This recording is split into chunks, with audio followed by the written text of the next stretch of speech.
What's up, you guys? It's Dimitri Christie, real estate investor and broker here in Raleigh, North Carolina. And today I'm going to be talking to you about the importance of the 1% rule when investing in real estate. This is specifically talking about when investing in rental properties, and the 1% rule is simply this.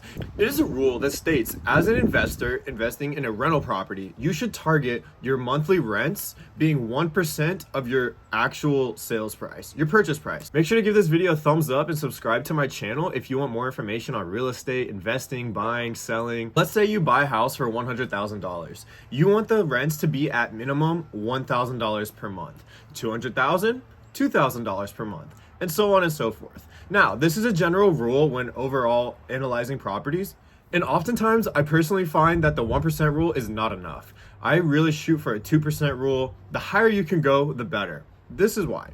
So when you're running an investment property, you don't just have to cover the mortgage, taxes, and insurance. Those are some of the expenses, but additionally, having a real estate property is a business and you should treat it as such. So your extra costs that go into owning a property include utilities, your property management, your landscaping, which can be also wrapped into utilities. I keep them separate.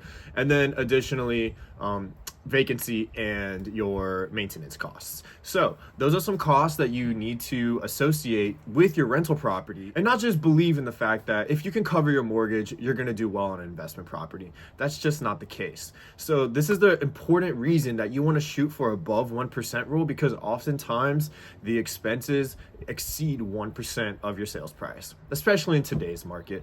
Homes are very overpriced, and then rents are not able to keep up with them. In some areas of the country they are, but in generally speaking, most areas of the country they are not. Essentially, I'm going to break down the costs that you need to consider past just naming them, and then you'll better understand why a 1% rule needs to be higher than it is. To break down your mortgage, it's all going to depend on how much you put down, the interest rate that you get, and then also the length of the loan, whether it's 15-year, 30-year fixed, things of that sort. You can utilize a mortgage calculator to estimate the mortgage cost, or even talk with your lender if you're actually pre-approved and working on buying a property. And then what you can do is also pull from Zillow, Realtor.com, if you use an investment software such as PropStream, or if you're working with an agent, ask them to pull the property taxes for your subject property. This way you can have a realistic picture. Although they may fluctuate once you purchase the property and taxes get reassessed, you'll understand approximately where they're at. So secondarily is going to be your utilities costs. Are you covering utilities, or are you passing those along to the tenants who are living there? Additionally, are you taking care of landscaping, or are the tenants responsible to keep up their landscaping? Those are additional costs you want to estimate. Thirdly is going to be property management. Typical property management expenses range between 8 and 12% of gross collected rents every month. So average them about 10% per month. So far we're at mortgage, interest, taxes, insurance, utilities, landscaping, property management. Then you want to account for vacancies, because you may have a filled unit now, but there's going to be expenses between tenants. It's called the turn time, where you move one tenant out, clean up the unit, make any necessary repairs, and move a new tenant in. So that's another cost to expense and account for. You want to set those aside monthly, typically about 5%, and then an additional 5 to 10% for ongoing maintenance. Things are going to break, things are going to go wrong, and then also a house has a roof, has a water heater, has an HVAC, appliances and parts of the home that just wear over time. So you want to make sure that you're setting aside money so that when a $10,000 roof comes by, you're not, oh my gosh, I don't know where that's going to come from. You've set aside money along the way, hopefully to cover it all, or just reduce the impact when it's time. So the way I typically find out if a property will have decent cash flow and is going to be a good investment is I take the purchase price, plug it into a mortgage calculator, and find out my estimated monthly costs. Then I add an additional 25%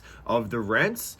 So if it's $1,000, I'll add $250 to my additional costs for that property management, maintenance, and vacancy. I typically like to pass the utilities and landscaping off to tenants, but sometimes landscaping is good to keep in your own name so that you know your properties are in good shape, you're not getting any code violations, and it just looks clean and it's maintaining value and for your property. So those are some things that you consider, and that's why I always say the 1% rule is important as a baseline, but really if you can shoot as high as 2%, then you'll really be knocking out of the park as far as cash flow goes. Now, what are some of the best properties to get high cash flow? Well, a single family property is going to always be vacant when there's not someone living there, right? So if you don't have someone living in a single family property and it's between tenants, maybe they're not paying, you're out of luck. You're covering the expenses. If you have reserves, that's great, as we're talking about, to protect yourself because this is a business. But then if you have a duplex, triplex, fourplex, or even higher multifamily, you could have a vacant unit here and there and likely still cover all your expenses. Your cash flow may go down for the month. Maybe your set asides for the vacancy and maintenance goes away. However, your other units are still going to be paying you, so you'll still likely be cash flowing until you can get someone else in there, until you can evict and get a paying tenant in there, whatever the case may be. So I really like to go for multifamily properties, whether it be small multifamily, 2 to 4 units, or higher, 5+. Those are the properties that are really lucrative as far as cash flow goes, as far as value goes, because they really insulate you as an investor, and they actually do give those returns past 1%, past 1.5%, 2% on your cash flow. So that's something to really consider, and I hope this video helped you today. If you're interested in talking more about real estate, please reach out to me below. Ask any questions. I love to answer them. And if you'd like to, I have my email down there. Shoot me an email. Make sure to give this video a thumbs up and subscribe to my channel if you want more information on real estate, investing, buying, selling. Also, I do some credit and finance tips along the way as well, so that you're a well-prepared, well-educated, financially knowledgeable investor. Thank you so much for joining, and I hope you have a great day. Talk soon.